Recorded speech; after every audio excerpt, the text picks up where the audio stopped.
تبدأ الحكاية أول ما النظام بيشتغل وصوت بارد داخل في دماغ البطل وقال تم تحويل مكافأة عشوائية، مبروك يا مضيف، حصلت على مليون عملة منجا والرصيد الحالي 9 تريليون و700 مليار. رقم يخد صح، بس اللي جاي بعد كده هو كان أغرب. المهمة الأولى الصرف المحتوى انفق 100,000 والحالة زيرو، والجائزة كارت استرجاع مضاعف زائد عنصر قمع أرواح من العالم السفلي. والساعة وقتها كانت 8 صباحا وصوت النظام هو اللي صحاه وتنهد بضيق وقال من اليوم ما جيت العالم الموازي والنظام معايا ما فرقنيش لحظة، واسمي ليو، وعدى 3 سنين على حياتي الجديدة. في الأول كنت فاكر إن ديت ضربة حظ، حياة تانية ونظام تابع لقوة الحاكمة، وأكيد هعيش ملك وفلوس ورفاهية وكل حاجة. بس الحياة كانت صعبة. النظام بيطلع عملة غريبة، فلوس من عالم الموتى، عمولات منج وفلوس ورق من بنك العالم السفلي ببساطة ولا ليها أي قيمة وسط البشر. يعني إيه الميزة ديت بس مفيدة لو مت؟ ابتسم بسخرية، أنا أصلا مش عايز أموت تاني، وقفل لوحة التحكم. لكن فجأة ظهر إشعار جديد قدامه، سطرين كانوا باللون الأحمر، مبروك تم اختيارك للاختبار الداخلي الخامس للعبة الرعب. العد التنازلي 15 ساعة و59 دقيقة و59 ثانية. وقف مكانه مصدوم. الإحساس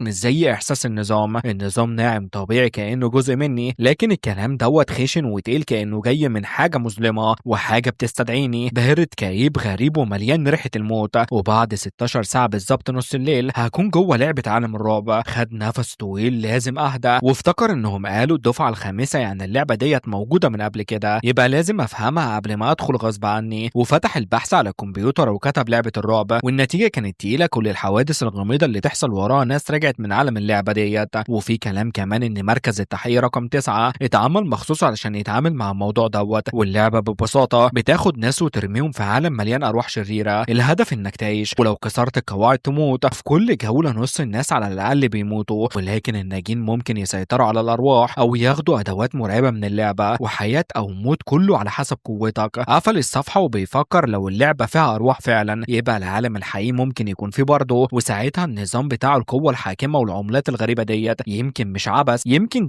تجهيز. بس حتى لو ما ينفعش اعتمد على حاجة مش مضمونة، ولو عايز أعيش لازم أستغل كل فرصة وحضر نفسه بسرعة. والوقت بدأ يعدي، ثواني ودقايق وساعات لحد ما وصل للصفر، ونور احمر ضرب الارض والارض تحت رجليه اتشققت. وقع في نفس اللحظه وصوت مرعب قال له اهلا بيك في لعبه الرعب، اسم المرحله الينابيع الصفراء. المهمه اشتغل وعيش لمده يومين. عدد النجيد الحالي كان 6. فتح عينيه ولقى نفسه في ساحه مباني قديمه مهدومه واعلام مقطوعه وفوانيس حمراء شبه فوانيس الشياطين. الارض متاكله ومليانه بقع دم ناشفه، ريحه الدم ماليه المكان والجو كله رعب خالص. وبص حواليه وما كانش لوحده، في 5 غيره، راجل ببدله تخين شويه وشكله غني، وشاب شعره مصبوغ وشكله بلطجي، وراجل بعضلات ساكت ولابس هودي، وست كبيره شويه ولبسها ملفت، وبنت صغيره مرعوبه وتايهه. كل بيبص للتاني وخوف باين في العيون. الولد الاشقر كان بيصرخ بهستيريا، وفجاه الراجل الهادئ اتكلم، صوته ثابت بس واضح انه مخبي توتر. واضح انكم كلكم جداد غيري. الدنيا سكتت للحظه، والست حاولت تبتسم وقالت يعني انت مش اول مره. هز راسه انا من الدفعه الرابعه، اللعبه دي بتتكرر كل نص شهر، والمره ديت الدفعه الخامسه. وهنا ليو بدا يفهم انه مش داخل لعبه عاديه، ده داخل عالم ملوش رجوع. وكونه نجا من 5 جولات قبل كده ده كان كفيل يدي شويه طمانينه للباقي. بس الراجل كانه قرأ اللي في عيونهم وهز راسه وقال بهدوء ما تتفائلش زياده، كل مره نجوت فيها كنت على حافه الموت. كلامه نزل تقيل، نسبه نجاه المبتدئين مرعبه واقل بكتير مما تتخيل. بصوا كويس، ده تمن النجاه. المنظر كان صادم، البنتين حطوا ايديهم على بقهم كانوا على وشك يصرخوا. حتى ليو اتفاجئ للحظه، بس بسرعه رجع هدوءه وخد خطوه لقدام وقال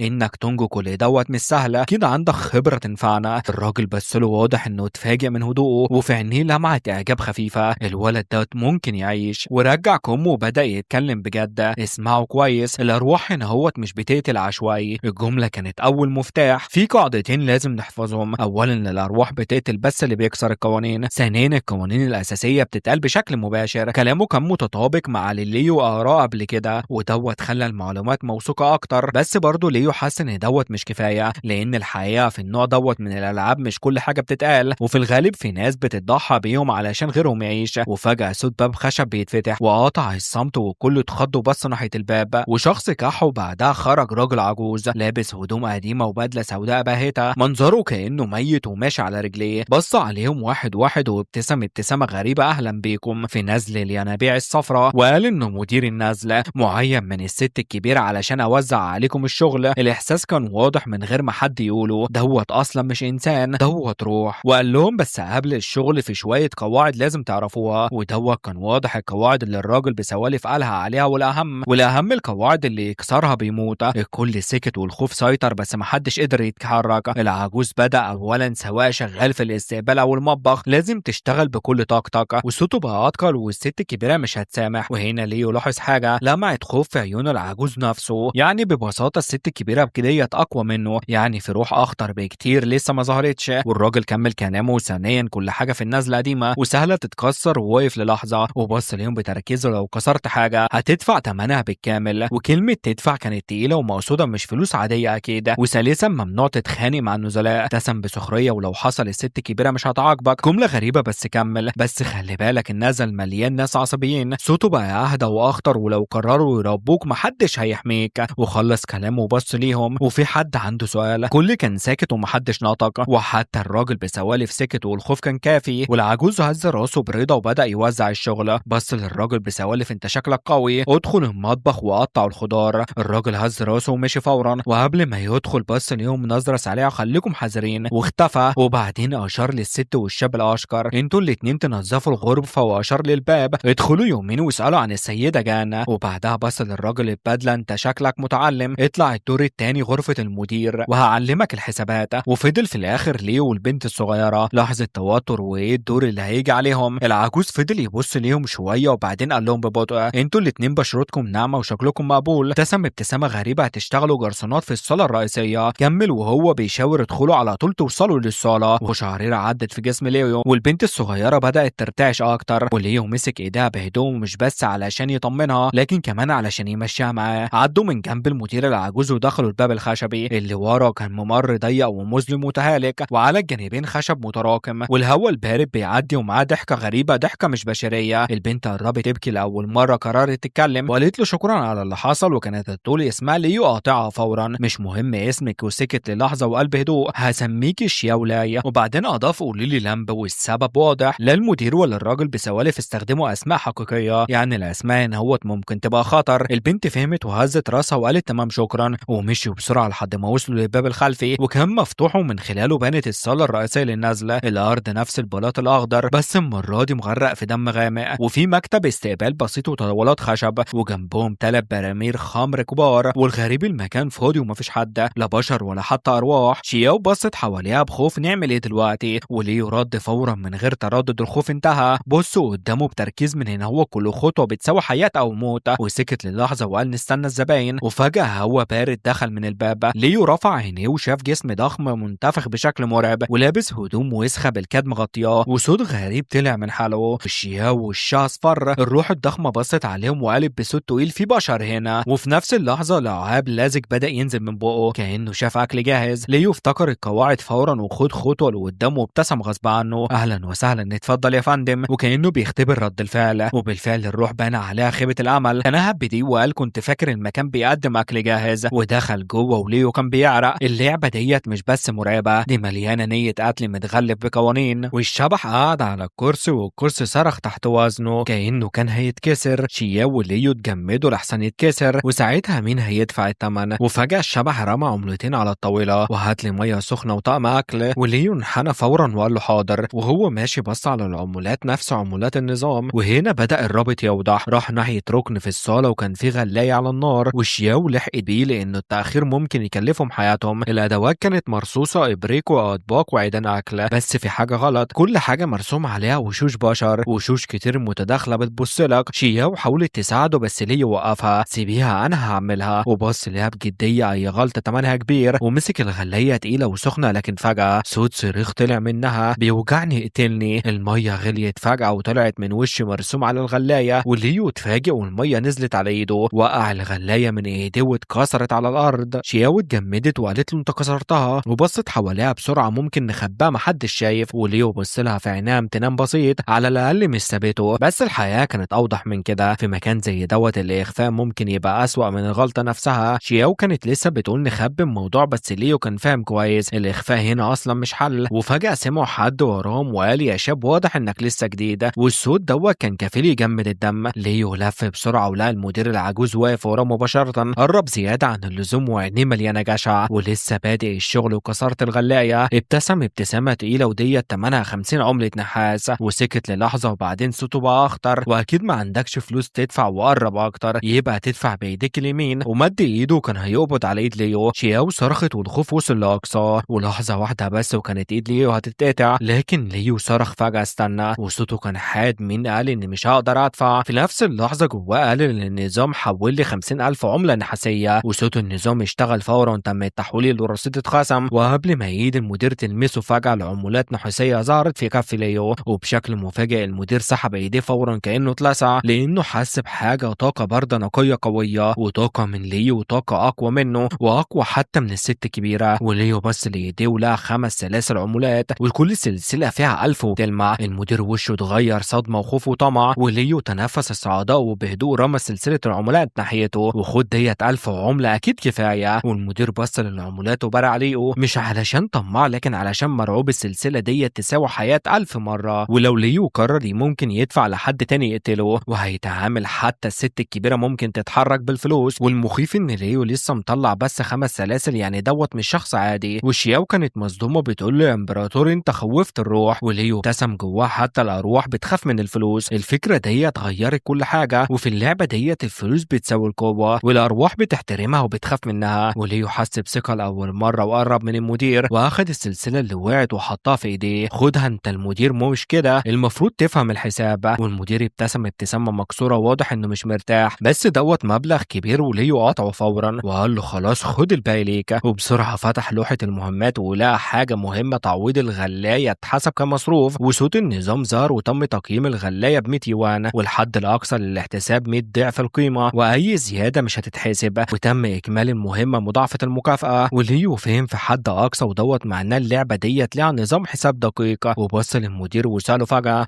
الطبق دوت بكام؟ المدير اتفاجئ وعرق بارد نزل عليه ورفع صباعه 100 عملة. وقبل ما يكمل ليو عمل حاجة محدش توقعها: مسك كل الأطباق وسابهم يقعوا كسروا، وصوته الخزف ملأ المكان وبدأ يطلع منها دخان أسود وطاقة مظلمة مرعبة. والشياوي اتجمدت، الموقف خرج عن السيطرة، بس ليو كان هادئ لأنه أخيرا فهم اللعبة. المدير كان لسه مصدوم ومش فاهم ايه اللي بيحصل. وليو قرب منه وحط بقى السلاسل العملات في ايديه: خد اعتبرها دوت تعويض، والباقي خليه معرفة بيني وبين النازلة. والجملة ديت غيرت كل حاجة. المدير بص له بذهول وفهم فجأة إن الفرصة ديت مش بتتكرر، إنه يبقى صديق لي وأنا ما استاهلش دوت. وصوته كان مهزوز: بس صادق، بس لو احتجت أي حاجة هيكون في خدمتك. وليو هز راسه بهدوء: تمام. خبي الفلوس. وبعدين بص على الأطباق اللي فاضلة. ابتسامة خفيفة ظهرت، واضح إنه ناوي يكمل اللعبة بطريقته. لكن قبل ما يتحرك صوت بارد جدا قطع المكان: ضيفنا العزيز من فضلك توقف. والصوت دوت خلى الجو كله يتجمد، وكل حاجة لازم تمشي بالقواعد، ولو كسرت أكتر من كده هوت النزل مش هيكمل. والصوت كان لسه مرعب، بس المرة ديت في نغمة تفاوض. وليو حس بإحباط بسيط. خطته إنه يحرق فلوس وقعت، بس واضح إن الست الكبيرة بنفسها اتدخلت، ودوت معناه حاجة واحدة بس: لازم يحسب خطواته. وبص حواليه لحد ما عينه وقعت على الشبح التخين، وفجأة لمعة ظهرت في عينيه. مسك الإبريق وقرب منه بسرعة: آسف على التأخير. وحط الإبريق قدامه وبص له باهتمام: كنت مستني رد فعل، أي اعتراض، أي زعل هيستغله فورا. بس اللي حصل كان عكس المتوقع. الشبح التخين ابتسم ببراءة غريبة وقال له: ولا يهمك عادي. وليو اتفاجئ وشياو والمدير كمان. لحظة غريبة، وهل كل الأرواح الضخمة بسيطة كده ولا دي كانت خدعة؟ بس ليو مش هيسيب الفرصة: وبصراحة أنا غلطان إن خليتك تستنى. سكت للحظة وقال: الوجبة ديت عليا. والشبح التخين تردد بس في الآخر وافق: وشكرا يا أستاذ. وطريقة كلامه اتغيرت وبقى في احترام واضح إن اللي بياكل من إيد حد صعب يعديه. وليو بص لقائمة الأسعار: أغلى طبق 100 عملة بس. ابتسم: اللعبة ديت لسه في مستوى مبتدئ، اتفضل اطلب براحتك. والشبح التخين اتردد شوية: طب ايه رأيك واحد من كل حاجة؟ وليو بص له بعدين ابتسم: مفيش مشكلة. المدير جري بسرعة: تحب أبلغ المطبخ؟ وصوته بقى كله نفاق. وليو ضحك خفيف: سيبك منه. وبص للشبح التخين: مين بيطلب كده هوت؟ الشبح حس بالإحراج: آسف يمكن زودتها. بس فجأة ليو قلب الطاولة وقال له: سيب اللي تحت ال30، وأي طبق فوق ال30 هات منه 2. وكله سكت واتصدم. والشبح التخين عينيه وسعت من الفرحة. والمدير ابتسم وبيحسب: المجموع 830. وليو قاطعه: خليهم 1000. المكان كله سكت والرقم كان تقيل. وليو بدأ يفكر كده: صرفت 60,000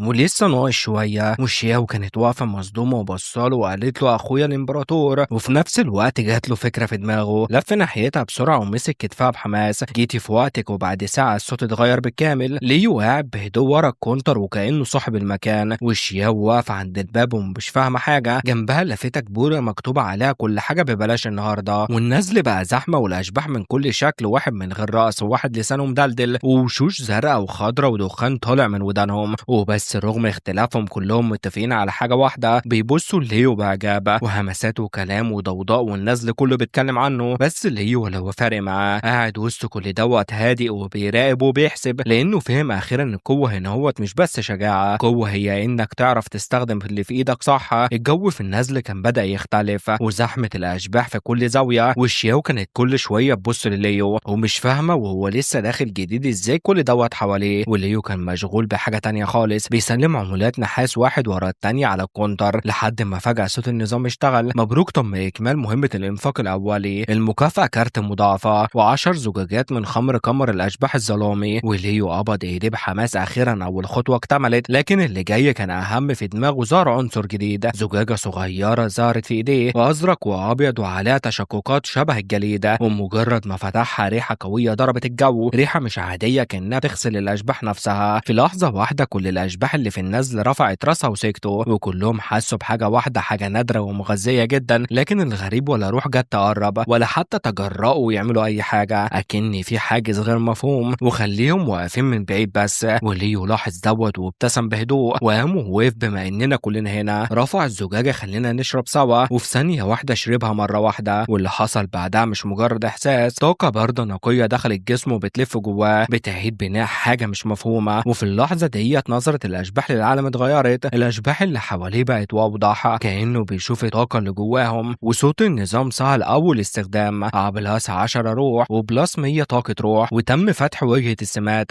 وقدامه ظهر جدول جديد، مستوى ليو بداية لقاء الأشباح 10 وطاقة الأشباح 100، عند الوصول ل 50 روح و500 طاقة يتم التطور. وليو ابتسم، يعني لسه البداية. بس في نفس اللحظة إشعار جديد ظهر، مهمة جديدة لإنفاق مثل الماء، المطلوب صرف أكتر من 30,000 عملة، والمكافأة عقد الأشباح الكامل زائد 5 مهام مستقبلية. وليو ضيع عينيه 30,000 مرة واحدة، والمهمة ديت مختلفة، أصعب من اللي فاتت لكن مغرية جدا. وفي نفس الوقت الأشباح بدأت تبص له أكتر. واحد من الأشباح التخين بدأ يفكر، الراجل دوت مش طبيعي، معاه طاقة نقية وبيصرف كأنه مش خايف. وبعدين قام ببطء، اسمح لي أهديك يا أخو الإمبراطور، ومد إيديه وطلع حاجة مرآة برونزية قديمة ووراها 3 تنانين منحوتة وعيونهم شبه منايمة، وقال أنا مش عارف ديت بتعمل إيه بالظبط، بس فيها طاقة ين قوية ويمكن تفيدك. وليو أخدها. في اللحظة اللي لمسها النظام اشتغل، تم اكتشاف أداة مرآة قفل روح التنين. وليو بص ليها، مرآة بتشوف الأشباح وبتجمع طاقة الين، الفايدة واضحة، أداة استكشاف. والشبح التخين كمل، بتجمع طاقة الأشباح وبتعرض أماكنهم. أنا مش فاهم استخدامها الحقيقي بس حاسس إنها مش عادية. ليو هز راسه بهدوء وقال كويس. بس وليو بص للمرآة القديمة في إيديه وحس بثقلها الغريبة، ومرآة القفل روح التنين أداة كويسة فعلا، قالها بهدوء شديد. بس الكلمة ديت خلت شياو والشبح التخين يقفوا مكانهم. هو فعلا بيعرف قيمة الحاجة ديت؟ السؤال كان في عيونهم قبل ما ينطقوا. ومن غير ما يتردد ليو عمل حركة بسيطة، وبمجرد ما فكر المرآة اختفت اتخزنت جوه النظام. واللي حصل دوت كان صدمة حقيقية، الأشباح كلها اتجمدت، لأن دوت معناه حاجة واحدة بس، الراجل دوت مش مجرد ضيف عادي، دوت عنده مساحة كنوز أو قدرة تخزين، ودوت مش متوفر لأي حد.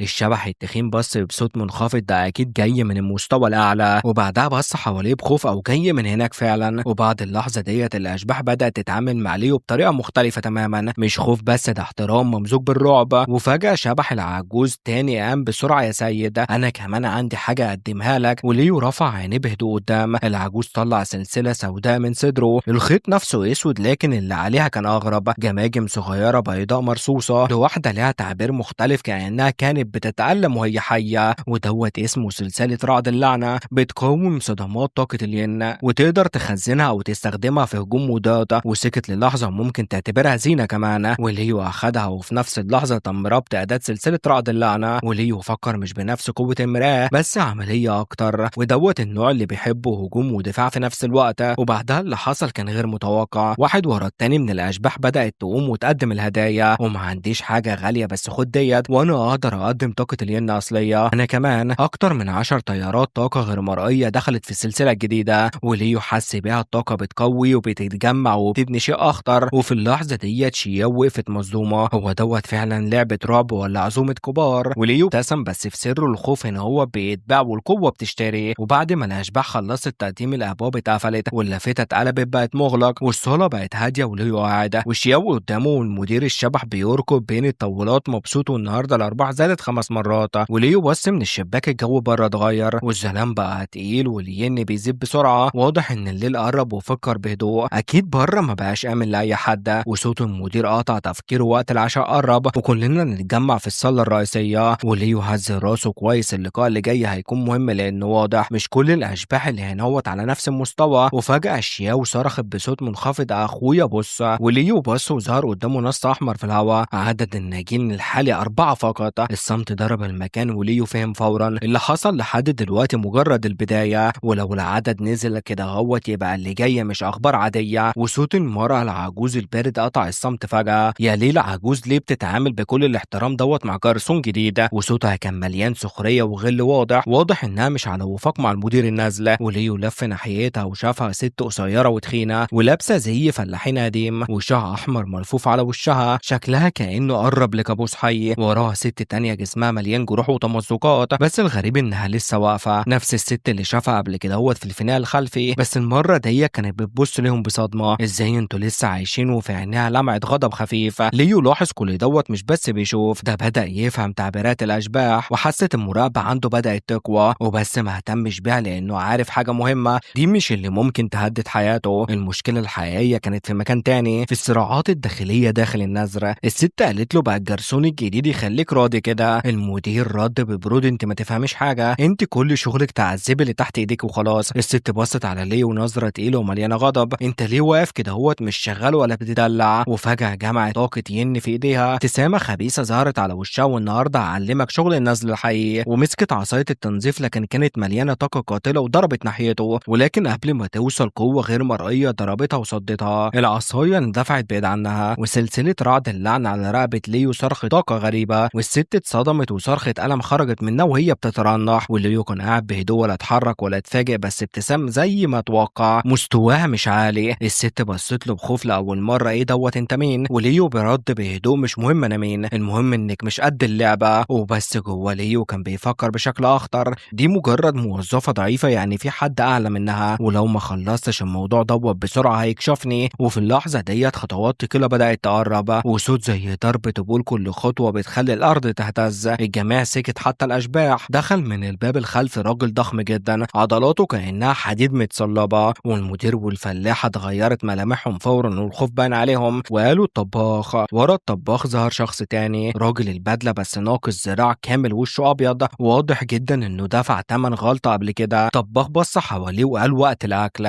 وفتح الصندوق الاسود. وفي اللحظة ديت الصمت ضرب المكان. جوه الصندوق اعضاء بشرية ولحم وعظام وعيون. شياو اتجمدت ما قدرتش تتحرك، والست ابتسمت بسخرية اهلا بالعشاء الحقيقي. المشهد كله اتجمد في لحظة. الست كانت بتتقيأ بشكل هستيري، والطباخ وقف وراه وعينيه باردة كأنه بيقيمها كأكلة. وفي ايه مش عاجبك اكلي؟ والست ردت بسرعة وهي مرعوبة، لا لا عاجبني جدا. مجرد ما قالت كده هوت الطباخ هز راسه برضا وكله بسرعة، وبعدين مشي ناحية برطمان الخمر عند الكونتر. وليو استغل اللحظة وأشار للراجل بسوالف يقعد بهدوء. وبس الجو ما كانش هادي أبدا. الطباخ قعد في الركن بعيد وبيشرب وبيراقبهم كلهم، 3 بشر و2 أشباح كأنهم تحت الاختبار. وفجأة عيون الطباخ وقعت على ليو، انت ليه لسه ما اكلتش؟ وصوته كان هادي بس في نبرة تهديد مباشرة. وليو ابتسم بهدوء قبل ما ياكل، بص على الكوباية اللي في ايديه والشراب دوت شكله تقيل على الذوق. وقبل ما الطباخ يرد ليو عمل حاجة صدمت الكل، خبط الكوباية على الأرض وانكسرت. الصمت ضرب المكان والست الشبحة ابتسمت بخبث، الولد دوت عايز يموت. لكن شياو كانت عينيها بتلمع، واضح انها بدأت تفهمه. الطباخ اتغير وشه لأول مرة، انت بتستفزني؟ وصوته بقى أبرد والغضب بان عليه. لكن قبل ما يتحرك ليو طلع زجاجة من النظام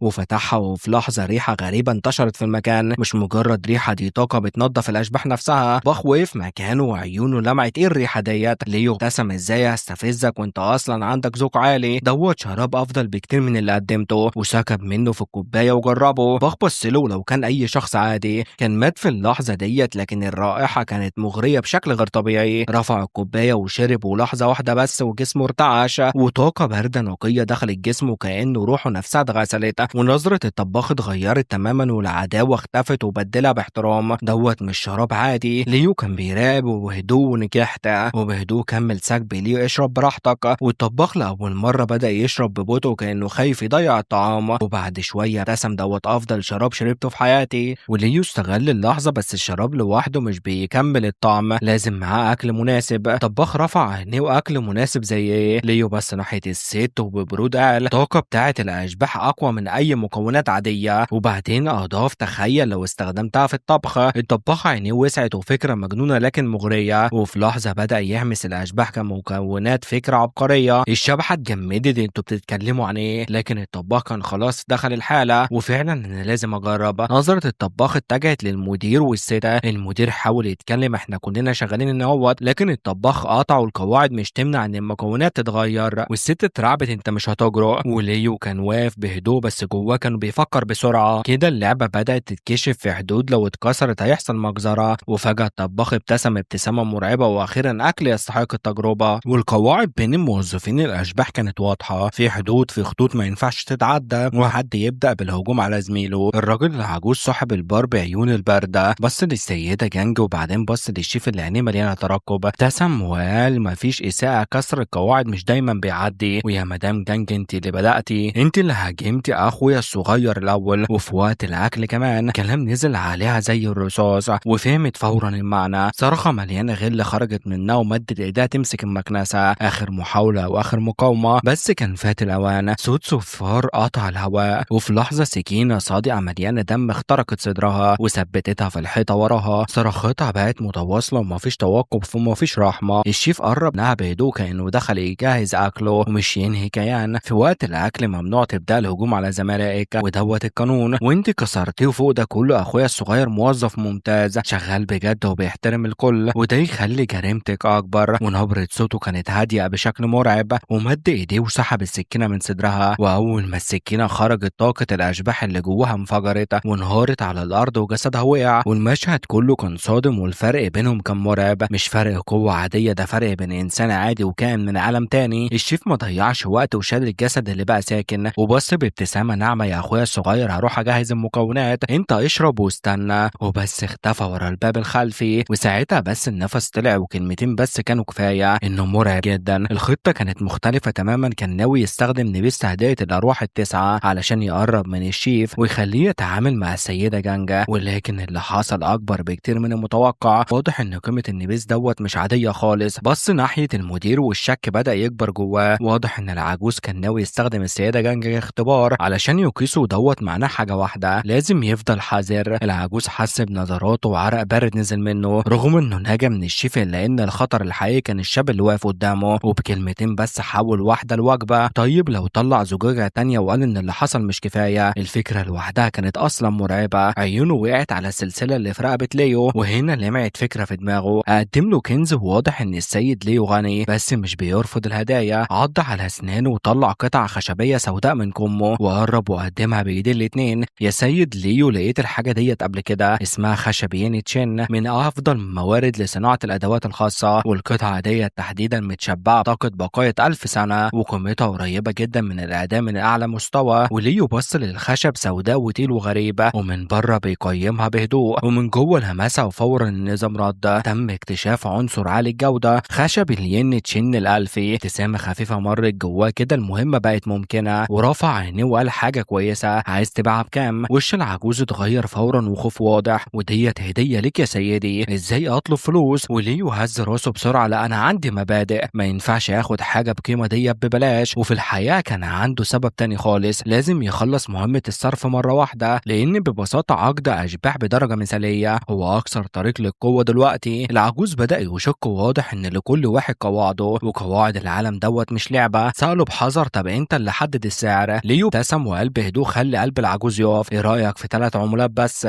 ظهر في ايديه 3 عملات طاقة سوداء بتلمع بهدوء مرعب. صوتها وهي بتخبط في بعض كانت كفيلة يخلي اي حد يفقد اعصابه. وهنا العجوز فهم الموضوع اخطر بكتير مما كان متخيل. ايد العجوز كانت بتترعش وهو بياخد ال3 عملات، ساكت ومش قادر ينطق. الموقف كان واضح، دوت مش واحد بيقدم كنز علشان ينجو، ده واحد اتفتحت له باب من السماء ب3 عملات بس. عقد العبودية بتاع الحاكمة هيخلص بدري 10 سنين. العجوز بس لليو وندم على كل شك كان جواه وكل خوف اللي كان حس بيه. طلع وهم، وفي اللحظة ديت أي فكرة مقاومة اختفت. نزل على ركبته فورا بحماس شديد، بدأ يشكره. العبد الحقير بيشكرك على النعمة اللي غيرت حياتي. ومفضلش مرة واحدة، لا قررها مرة ومرة ومرتين. المشهد كان صادم للجميع، التلاتة اللي واقفين اتجمدوا مكانهم. الست بقت فاتحة بقها ومش مستوعبة. الراجل اللي عنده خبرة بص لليو بصدمة حقيقية، وفي لحظة فكرة خطيرة عدت في دماغه. هو دوت من عائلات ترويض الأشباح الأسطورية. أما البنت الصغيرة الأبسط بينهم عينها لمعت كأنها شايفة حاجة أكبر من الكل. وفجأة صوت النظام ضرب، تم انفاق أكتر من 30,000 عملة، ومبروك تم إكمال المهمة. ضربة واحدة ب1000 ذهب. المكافأة عقد أشباح درجة مثالية. ليو حس براحة غريبة وهو بيبص على عقد جديد. طلع بإيده وشكله بسيط وورقة رفيعة، بس اللي جواها طاقة سوداء بتتحرك، وكلمات عليها بتتغير بشكل مرعب. واضح إن مش عقد عادي. وابتسامة رضا ظهرت.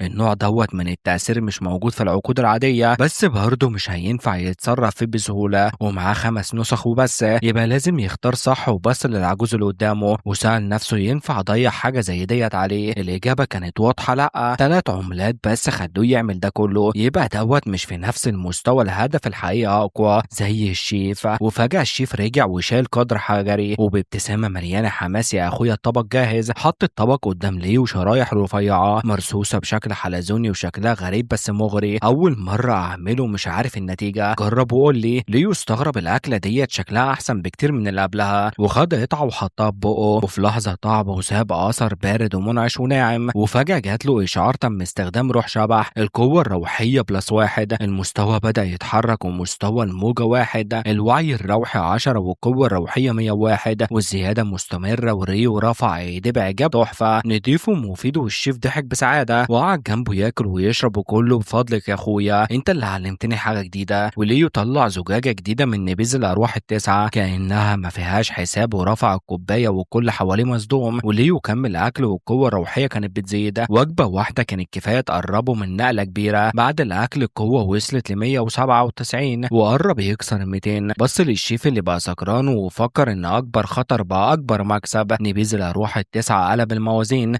وصوت الطبول بدأ يدق. والحاكمة اتكلمت: انتهى وقت الأكل ويا ليه خدهم يرتاحوا. العجوز هز راسه بسرعة: أمرك يا سيدتي. والشيف بص لهليو بنوع من الزعل: للأسف كده خلصنا النهاردة. وبص لفوق بعدم رضا. وليو سجل رد فعل في دماغه وابتسم بهدوء تمام. لكن الحياة اللعبة لسه في أولها. وبعدين قال له: يا أخويا نتقابل بكرة. الشيف قالها وهو بيقوم وبيمشي ناحية الباب الخلفي، وكأن اللي حصل مجرد بداية. ليو بص حواليه، كان لسه هيقوم ويساعد في ترتيب المكان، لكن فجأة صوت ناعم ومغري دخل ودانه مباشرة: يا سيد ليو، تعالى قابلني في الدور الثالث. ليو اتفاجئ، والصوت دوت صوت الحاكمة. بص حواليه بسرعة. الغريب مفيش حد تاني سامع حاجة، ولا بشر ولا أشباح ولا حتى العجوز. وهنا فهم فورا ديت مش دعوة عادية، ديت رسالة خاصة ليه لوحده. الشك بدأ يتحرك جواه: هي عايزة ايه مني؟ وليه مقابلة لوحدي؟ وللحظة فكرة سخيفة عدت في دماغه، بس عدت بسرعة. الواقع هنا أخطر من كده بكتير. السلم المؤدي للدور التالت ضيق وحاد ومخيف، وكل خطوة محسوبة، ولو وقع يبقى مات بطريقة أغبى من أي شبح. وصل لآخر السلم وباب خشبي مزدوج مقفول بإحكام، منقوش بزخارف قديمة، وعليه ورق مش زين واضح جدا ده جناح خاص. وأول ما قرب الباب اتفتح لوحده. وهنا يا صديقي بنكون وصلنا لنهاية الحلقة، فما تنساش لو وصلت لحد هنا تعمل لايك وتشترك في القناة، وصلي على النبي، وسلام يا بطل.